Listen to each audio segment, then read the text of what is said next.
Selamat pagi. Dan apa kabar pemirsa TVR Parlemen dimanapun Anda berada. Berjumpa kembali dalam program TVR 09 bersama saya Elisa Purba dan juga rekan saya Anggun Oktarini, dan dalam 30 menit ke depan pemirsa kami akan sajikan kepada Anda sejumlah berita nasional khususnya dari sudut pandang DPR RI sebagai referensi Anda dalam memahami dinamika politik, ekonomi, sosial, dan budaya di Indonesia. Pemirsa TVR Parlemen, inilah TVR 09 selengkapnya.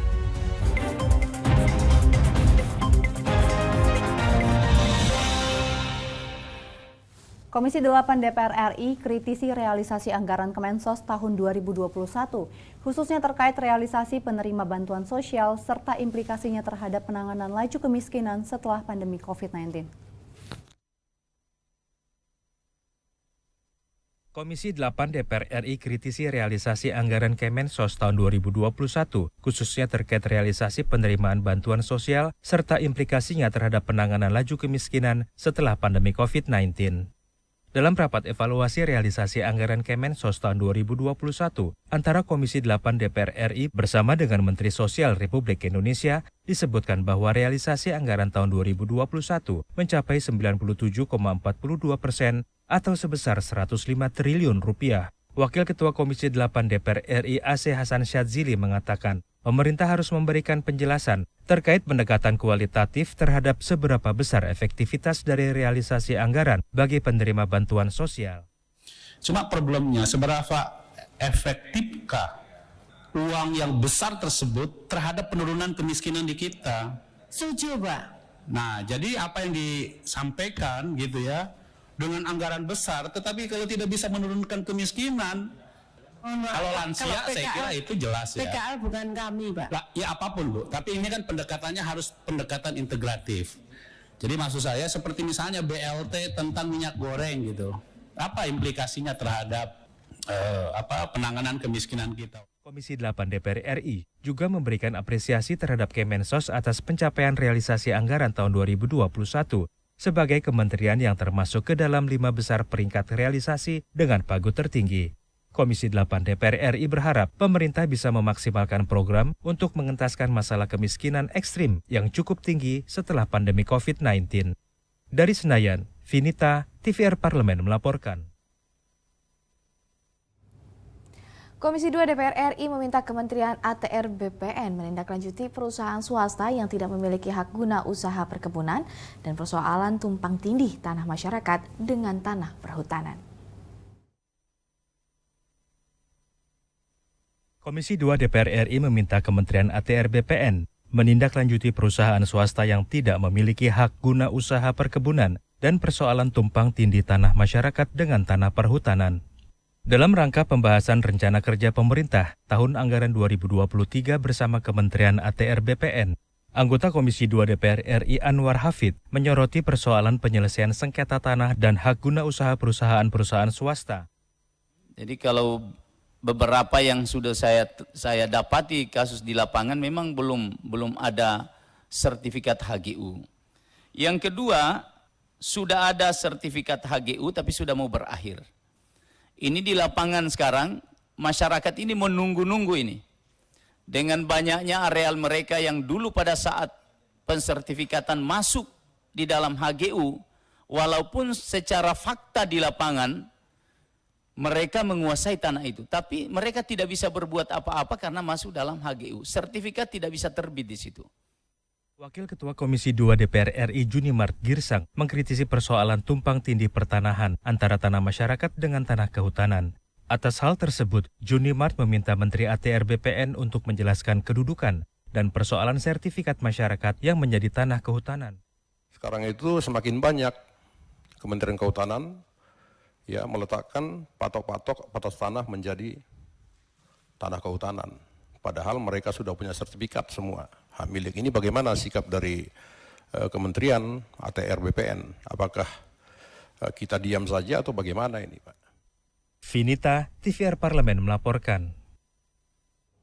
Pemirsa, Komisi 9 DPR RI mendesak Kementerian Kesehatan memperkuat sistem kesehatan nasional. Tentunya informasi lengkapnya sesaat lagi, untuk itu tetaplah bersama kami di TVR 09.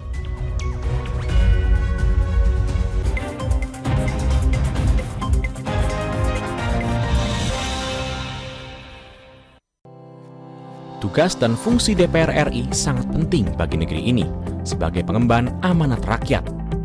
Namun tidak banyak yang tahu apa saja fungsi dan tugas dari DPR. DPR mempunyai 3 fungsi pokok, yaitu legislasi, anggaran, dan pengawasan. Ketiga fungsi tersebut harus dilaksanakan dalam kerangka fungsi representasi yang mengedepankan kepentingan rakyat berdasarkan aspirasi masyarakat dan untuk kesejahteraan rakyat. Dari fungsi legislasi, DPR RI mempunyai tugas dan wewenang untuk menyusun dan menetapkan program legislasi nasional bersama dengan pemerintah, menyusun dan membahas rancangan undang-undang, menerima rancangan undang-undang dari DPD, membahas rancangan undang-undang yang diusulkan oleh Presiden ataupun DPD, menetapkan undang-undang bersama dengan Presiden, menyetujui atau tidak menyetujui peraturan pemerintah pengganti undang-undang yang diajukan Presiden untuk ditetapkan menjadi undang-undang. Sementara, fungsi anggaran membahas dan memberikan persetujuan atau tidak memberikan persetujuan terhadap rancangan undang-undang tentang APBN yang diajukan Presiden, memperhatikan pertimbangan DPD atas rancangan undang-undang tentang APBN dan rancangan undang-undang terkait pajak, pendidikan, dan agama, menindaklanjuti hasil pemeriksaan atas pengelolaan dan tanggung jawab keuangan negara yang disampaikan oleh BPK, memberikan persetujuan terhadap pemindahantanganan aset negara maupun terhadap perjanjian yang berdampak luas bagi kehidupan rakyat yang terkait dengan beban keuangan negara. Dan fungsi pengawasan, melakukan pengawasan terhadap pelaksanaan undang-undang, APBN, dan kebijakan pemerintah, membahas dan menindaklanjuti hasil pengawasan yang disampaikan oleh DPD terkait pelaksanaan undang-undang mengenai otonomi daerah, pembentukan, pemekaran, dan penggabungan daerah, pengelolaan sumber daya alam dan sumber daya ekonomi lainnya, pelaksanaan APBN, pajak, pendidikan, dan agama. Terima kasih. Video ini dipersembahkan oleh TV dan Radio Parlemen, Biro Pemerintahan Parlemen, Sekretariat Jenderal, dan Badan Keahlian DPR RI.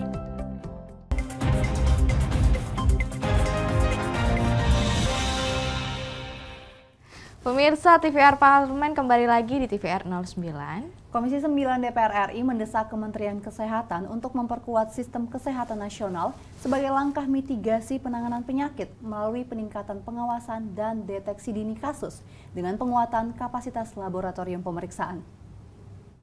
Komisi 9 DPR RI mendesak Kementerian Kesehatan memperkuat sistem kesehatan nasional sebagai langkah mitigasi penanganan penyakit melalui peningkatan pengawasan dan deteksi dini kasus dengan penguatan kapasitas laboratorium pemeriksaan.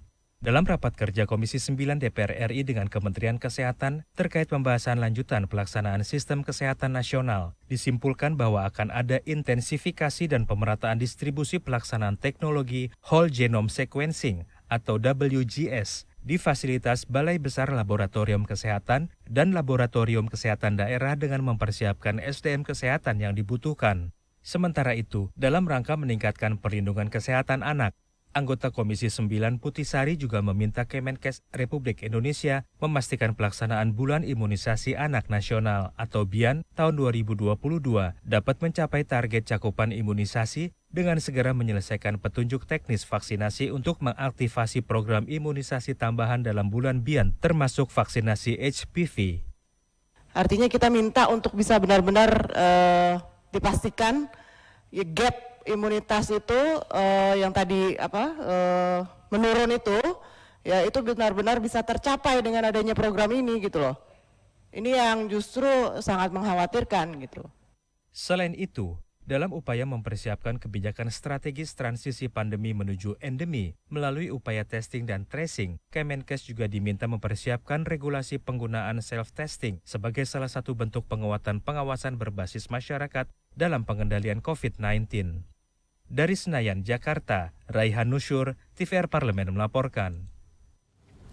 Dan pemirsa, di sini Komisi 10 DPR RI mendukung adanya penambahan anggaran untuk memperluas zona olahraga publik. Hal ini sejalan dengan komitmen mencari bibit untuk mengharumkan nama bangsa.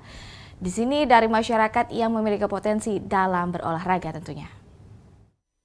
Sejalan dengan tuntutan perkembangan olahraga pendidikan dan olahraga masyarakat, Kemenpora tidak lagi hanya fokus terhadap olahraga prestasi, tapi juga bidang olahraga masyarakat.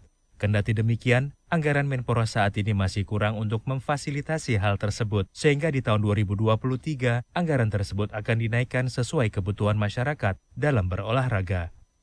Dalam rapat dengan Menpora Zainuddin Amali di Gedung Nusantara 1 belum lama ini, Wakil Ketua Komisi 10 DPR RI Dede Yusuf mengatakan, perlu tambahan anggaran untuk memperluas zona olahraga publik, sejalan dengan komitmen mencari bibit untuk mengharumkan nama bangsa dari masyarakat yang memiliki potensi dalam berolahraga.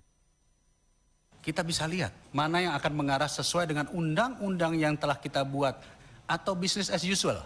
Jika memang sudah tepat, ayo kita perjuangkan, kita tambah anggaran tersebut. Tapi kalau masih business as usual, karena saya tahu juga laporan-laporan dari mana-mana, ya kita olahraga ya begini-begini aja, business as usual. Kita belum bicara sport science-nya, kita belum bicara sport psychology, nih Ibu Ketua Psikologi, kita ada yang namanya IPO, Indonesian Psychology of Sport psikologi sport, mentalitas, pembangunan karakter, dan lain-lain. Kita mulai berbicara ke sana. Jadi oleh karena itu, saya mohon tolong dimasukkan untuk Fornas. Harapannya, di tahun 2023, Indonesia dapat masuk ke dalam Festival Olahraga Rekreasi Nasional atau Fornas, sesuai dengan penambahan anggarannya. Menpora juga dituntut untuk memperjuangkan para atlet Indonesia untuk bisa lebih banyak lagi bertanding di event nasional maupun internasional. Bani, TVR Parlemen melaporkan. Kita beralih ke informasi berikutnya, pemirsa. Komisi 1 DPR RI menilai pembangunan infrastruktur menara telekomunikasi atau BTS, khususnya di wilayah 3T, masih mengalami banyak kendala dan belum sesuai dengan yang diharapkan. Badan Aksesibilitas Telekomunikasi dan Informasi atau Bakti Kementerian Kominfo menargetkan pembangunan Base Transceiver Station atau BTS 4G di 7.904 desa atau kelurahan di wilayah 3T. Anggota Komisi 1 DPR RI menilai pembangunan infrastruktur BTS di wilayah 3T masih mengalami banyak kendala dan belum sesuai yang diharapkan. Di Gedung Nusantara 2 DPR RI, Yan Permenas mencontohkan pembangunan BTS yang sudah tersebar di wilayah Papua masih perlu dievaluasi dan diatur kembali bersama operator seluler. Menurutnya, masih ada jalur titik koordinat yang bertabrakan dengan operator penyedia jaringan, sehingga BTS tidak berfungsi baik. Yan mendorong dalam pembangunan BTS yang akan berjalan, kementerian maupun dinas Kominfo setempat harus mengkoordinasikan dengan operator seluler untuk menghindari terjadinya blank spot. Nah, karena beberapa BTS USO itu dibangun di wilayah yang dimana sudah di-cover oleh operator seluler sehingga tidak terlalu efektif. Nah, jadi saya pikir untuk pembangunan BTS yang nanti sementara berjalan dan di tahun 2023 sebaiknya harus perlu dievaluasi titik koordinatnya sehingga jalur-jalur trafiknya itu sudah bisa diatur untuk mengcover wilayah-wilayah di mana masih terjadi blank spot. Kemudian banyak BTS USO yang sampai dengan hari ini belum diaktifkan. Dari 7.904 lokasi pembangunan BTS 4G di wilayah 3T, sebanyak 5.204 lokasi atau 65% berada di Papua dan Papua Barat. Mario, TVR Parlemen melaporkan. Pemirsa, Komisi 10 DPR RI terus menyoroti nasib guru honorer di tengah polemik pelaksanaan seleksi pegawai pemerintah dengan perjanjian kerja atau P3K. Informasi selengkapnya sesaat lagi dan untuk itu tetaplah bersama kami di TVR 09.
Virus corona menjadi perbincangan dunia. Beberapa negara sudah terjangkit. Ribuan orang di Indonesia terkena virus ini. Kita perlu antisipasi dengan melakukan hal berikut. Cuci tangan dengan sabun dan antiseptik. Gunakan masker atau penutup mulut saat bersin dan batuk. Masak telur dan daging hingga matang. Hindari kontak dengan hewan. Tidak saling berjabat tangan. Tidak berinteraksi dengan penderita. Jika memiliki demam tinggi, batuk, pilek, gangguan pernafasan, sakit tenggorokan, dan letih lesu, segera periksakan ke dokter. Waspada virus corona, cegah penyakit sejak dini. Dipersembahkan oleh TVR Parlemen, Biro Pemberitaan Parlemen, Sekjen dan DK DPR RI.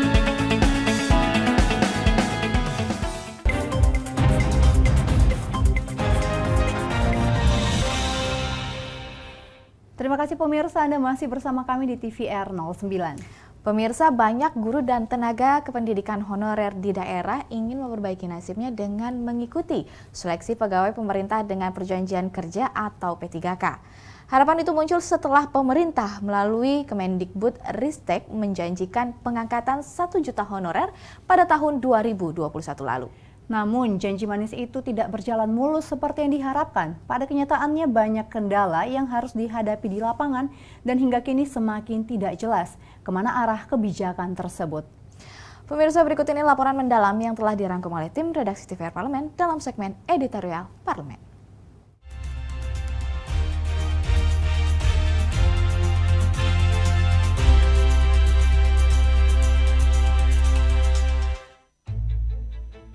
Seleksi kompetensi penerimaan pegawai pemerintah dengan perjanjian kerja atau P3K guru dinilai tidak berkeadilan dan syarat dengan masalah. Keberpihakan pemerintah terhadap guru honorer pun dipertanyakan. Sedikit ya, terdapat 2 masalah krusial yang terjadi selama pelaksanaan rekrutmen P3K guru 2021 hingga 2022. Pertama adalah kurangnya formasi P3K guru yang diajukan oleh pemerintah daerah. Hal ini mengakibatkan banyaknya kasus guru lulus passing grade namun tidak mendapatkan formasi. Masalah kedua yang terjadi pada pelaksanaan P3K guru adalah banyaknya sekolah-sekolah swasta yang kehilangan guru. Ditambah, sebagian besar guru-guru yang lulus P3K adalah guru-guru yang berkualitas.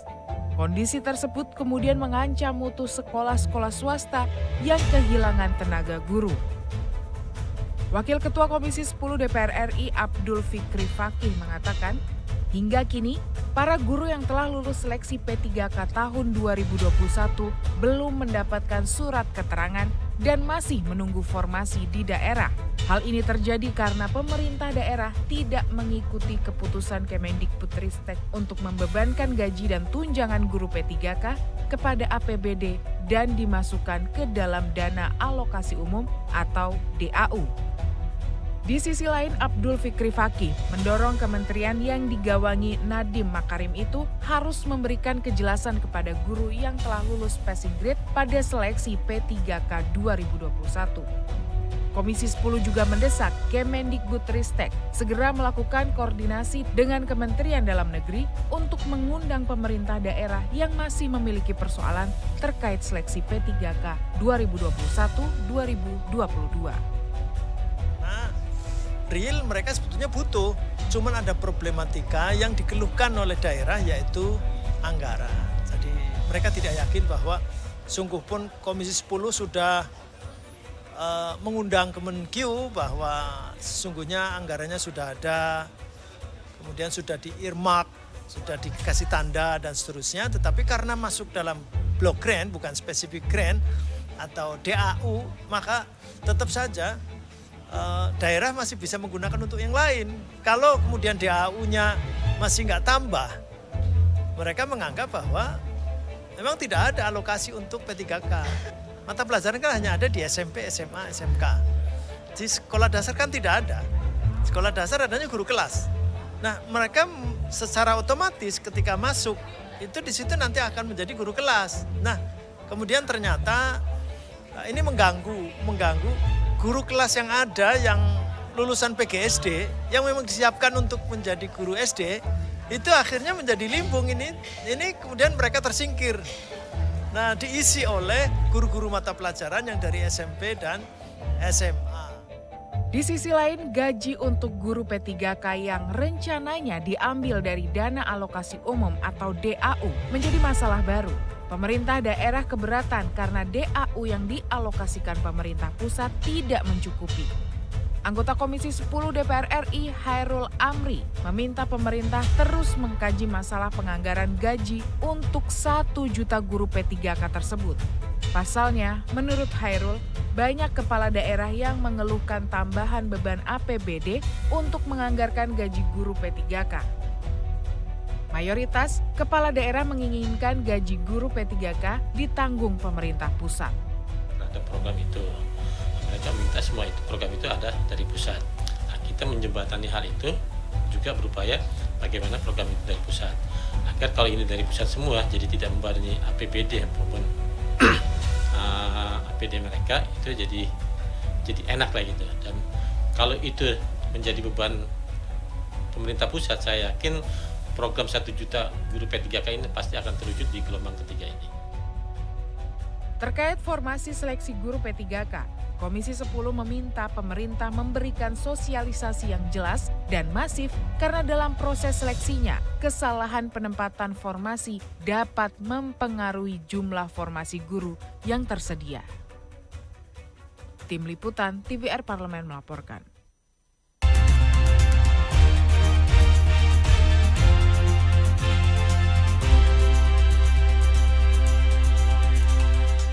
Pemirsa, sudah saatnya perspektif karya seni Indonesia mendobrak dunia. Terbukti dengan terpilihnya organisasi kesenian Indonesia Ruang Rupa di Pameran Internasional Dokumenta di Jerman. Dan tentunya rangkuman selengkapnya sesaat lagi, tetap bersama kami di TVR 09.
Pemirsa, terima kasih Anda masih bersama kami di TVR 09.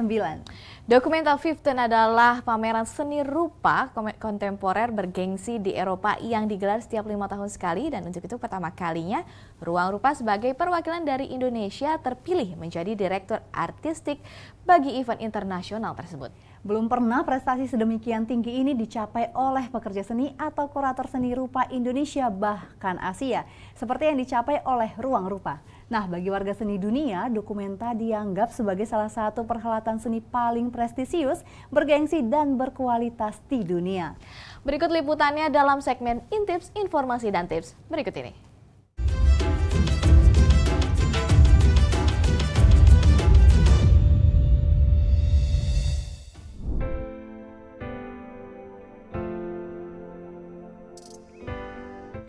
Rupa gebrak seni dunia lewat Documenta. Tahukah pemirsa TV Parlemen kalau saat ini posisi seniman Indonesia sudah diakui dan diterima oleh budaya barat? Ini terbukti dengan dipilihnya Ruang Rupa sebagai Direktur Artistik Documenta.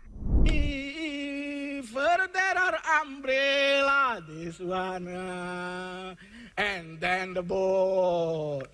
Dang, dang, dang, dang, dang, dang, doop, dang, dang, dang, dang, dang, dang, doop, dang. 100 next year, the children have very, very pessimistic about the river. Because the castle people thrown away everything on their home. Wow, keren ya. Apa tuh Documenta? Documenta 15 adalah pameran seni rupa kontemporer bergengsi di Eropa yang digelar setiap 5 tahun sekali. Untuk pertama kalinya, Ruang Rupa sebagai perwakilan Indonesia terpilih menjadi direktur artistik bagi event internasional tersebut. Ratusan karya seni dari berbagai negara di dunia turut memeriahkan Documenta 15 di titik lokasi yang mencapai 32 tempat pameran.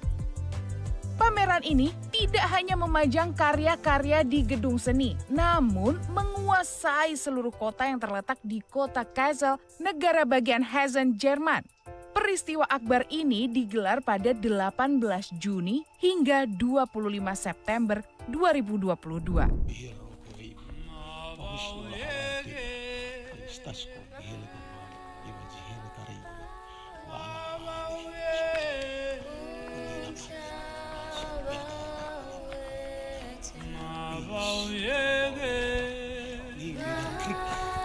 Hentikan perang, seni damai, melakukan perubahan dari kekerasan menjadi damai, Terpilihnya Ruang Rupa ini merupakan bukti nyata kekuatan seniman Indonesia. Belum pernah prestasi sedemikian tinggi dicapai oleh pekerja seni atau kurator seni rupa di Indonesia, bahkan Asia, seperti yang dicapai oleh Ruang Rupa. Bagi warga seni dunia, Documenta dianggap sebagai salah satu perhelatan seni paling prestisius, bergengsi, dan berkualitas di dunia. Lantas, apa sih yang dibawa Ruang Rupa ke Jerman kali ini?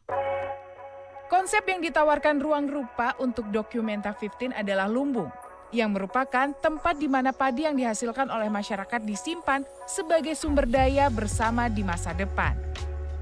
Jika Documenta diselenggarakan atas niat mulia untuk menyembuhkan luka-luka Eropa pasca perang, maka konsep ini memperbesar niat tersebut untuk menyembuhkan luka-luka lain yang berakar pada kolonialisme, kapitalisme, keterpencilan, dan patriarki. Belajar dari akumulasi pengalaman sebelumnya dalam mempraktikkan secara langsung pembangunan kelembagaan sebagai bentuk artistik, Ruang Rupa mengusulkan kolaborasi untuk mengutak-atik, bereksperimen, dan mengeksekusi model-model koperasi. Koperasi sebuah model berbasis ekonomi tentang prinsip-prinsip demokrasi pertemuan, mufakat, gotong royong, hak mengadakan protes bersama, dan hak menyingkirkan diri dari kekuasaan absolut. Lumbung sebagai model tata kelola sumber daya akan berfungsi sebagai titik pusat praktik ini. Wow, sukses ya Ruang Rupa. Ini saatnya Perspektif Indonesia menggebrak panggung seni dunia.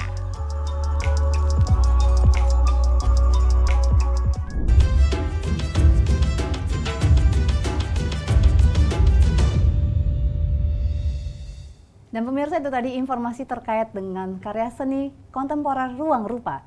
Selanjutnya kami informasikan kepada pemirsa TVR Parlemen bahwa DPR RI saat ini sedang memasuki masa reses, di mana seluruh anggota Dewan kembali ke daerah pemilihan masing-masing, melaksanakan fungsi representasi DPR, menyerap dan menghimpun aspirasi masyarakat, serta menindaklanjuti dan memberikan pertanggungjawaban kepada konstituen di daerah pemilihannya.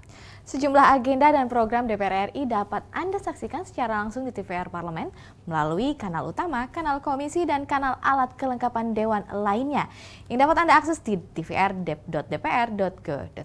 Dan pemirsa TVR Parlemen, demikianlah TVR 09 edisi pagi ini. Kami ingatkan untuk tetap waspada pada persebaran virus COVID-19 dan tetap patuhi protokol kesehatan dimanapun Anda berada. Tentunya segenap kru TVR Parlemen yang bertugas mengucapkan terima kasih telah menyaksikan TVR 09 pagi hari ini. Saya Angga Noktarini dan rekan saya Elisa Purba, sampai bertemu kembali di TVR 09 besok pagi. TVR Parlemen, referensi Indonesia.